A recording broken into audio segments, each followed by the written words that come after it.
ഇന്ന് നമുക്ക് 4 മണിക്ക് കുട്ടികൾക്കൊക്കെ എളുപ്പത്തിൽ ഉണ്ടാക്കി കൊടുക്കാൻ പറ്റുന്ന ഒരു മധുര ദോശയുടെ ഒരു റെസിപ്പി കാണാം.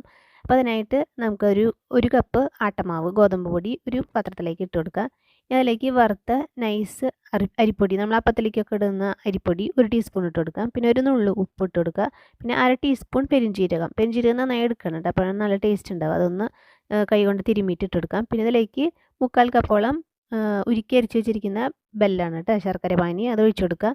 അതും കൂടെ ഒഴിച്ചിട്ട് നന്നായിട്ട് ഒന്ന് മിക്സ് ആക്കുക. ഇതിലേക്ക് 3/4 കപ്പ് തന്നെ വെള്ളം ആവശ്യമാണ്. അപ്പോൾ വെള്ളം ശർക്കര പാനിയും ആവശ്യാനുസരണം ഒഴിച്ചിട്ട് മിക്സ് ആക്കുക. അപ്പോൾ ഇതൊരു കറക്റ്റ് പാകമാണ് കേട്ടോ. 3/4 കപ്പ് ശർക്കര പാനിയും 3/4 കപ്പോളം തന്നെ വെള്ളം ആവശ്യമാണ്. ഇതുപോലെ ദോശമാവിൻ്റെ പരുവത്തിൽ നന്നായി മിക്സ് ആക്കി എടുക്കുക, കട്ടയില്ലാണ്ട്.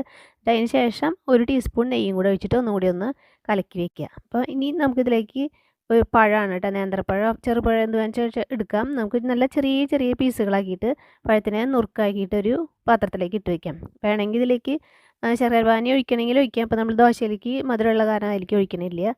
പിന്നെ നാളികേരമൊക്കെ വേണമെങ്കിൽ പഴത്തിൻ്റെ ഒപ്പം മിക്സ് ആക്കാം. ഇത് അതുപോലെ ദോശ കോരി വയ്ക്കുന്ന പോലെ ഒഴിക്കുക, ചെറുതായിട്ടൊന്ന് പരത്തിയെടുക്കുക. അതിൽ നിറച്ച് തന്നെ നല്ലോണം തന്നെ ചേർത്തി കൊടുക്കുക കേട്ടോ. ഇതിലും കുറച്ചും കൂടി കൂടുതലായിട്ട് തന്നെ പഴം ചേർത്ത് കൊടുക്കുമ്പോൾ നല്ല ടേസ്റ്റാണ്. ഇത് കുറച്ച് നെയ്യും കൂടെ അതിൻ്റെ മുകളിൽ നന്നായിട്ട് ഒന്ന് ഒഴിച്ചിട്ട് നന്നായിട്ട് ചുറ്റിച്ച് ഒരു വശം നന്നായി ആകുമ്പോൾ ദോശ ചുട്ടെടുക്കുന്ന പോലെ തന്നെ തിരിച്ച് മറിച്ചിട്ട് നന്നായിട്ട് ചുട്ടെടുത്ത് കഴിഞ്ഞാൽ നല്ലൊരു പലഹാരം റെഡി ആയിട്ടുണ്ട്. എല്ലാവരും ട്രൈ ചെയ്യുക.